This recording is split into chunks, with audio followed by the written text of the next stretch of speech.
খালি ওই পাহাড়ের কেন দোষ দেন। পাহাড় আগের থেকে অনেক ভালো অবস্থা আছে, অনেক শান্ত আছে। আরাকান ওই বর্ডারটা একটু ডিফিকাল্ট বর্ডার। মিয়ানমার থেকে কোনো কিছু ইম্পোর্ট করতে হলে বা এক্সপোর্ট করতে হলে মিয়ানমার সরকারেরও ট্যাক্স দিতে হয়, আবার আরাকান আর্মিতে যারা আছে তারও পয়সা নিচ্ছে। ফটিকছড়ি, রাউজান, তারপরে আপনার কটিয়া, সাতকানিয়া, এই এই এলাকাটা হলো আপনার হলো পাহাড় এবং সমতল, দুইটারই কিন্তু সংমিশ্রণ।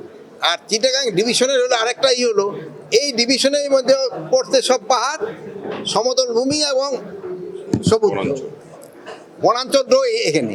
এখানে সমস্যা অন্যান্য এলাকার থেকে একটু ডিফারেন্ট।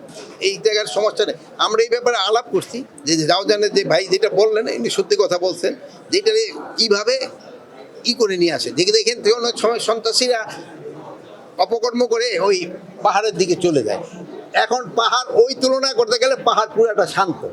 এই ছোটোখাটোই যে অপহরণ, খালি ওই চারজন যে হয়েছে, একজন ওই মেয়েটা হয়তো ছাড়াও পেয়েছে, এরকম অপহরণ তো আমাকে প্লেনল্যান্ডও তো হচ্ছে।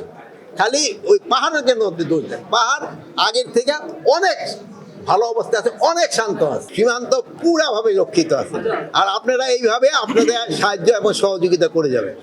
আরাকান ওই বর্ডারটা একটু ডিফিকাল্ট বর্ডার। আপনারা জানেন দেশটা ক্লিয়ার, এখনো মিয়ানমারে আমরা তো মিয়ানমারের সাথে যোগাযোগ রাখি, কিন্তু বর্ডারটা কে দখল করে আসছে? আরাকান আর্মি পুরাটা। এখন দেখবেন দিবেন মিয়ানমার থেকে কোনো কিছু ইম্পোর্ট করতে হলে বা এক্সপোর্ট করতে হলে মিয়ানমার সরকারেরও ট্যাক্স দিতে হয়, আবার আরাকান আর্মিতে যারা আছে তারও পয়সা নিচ্ছে।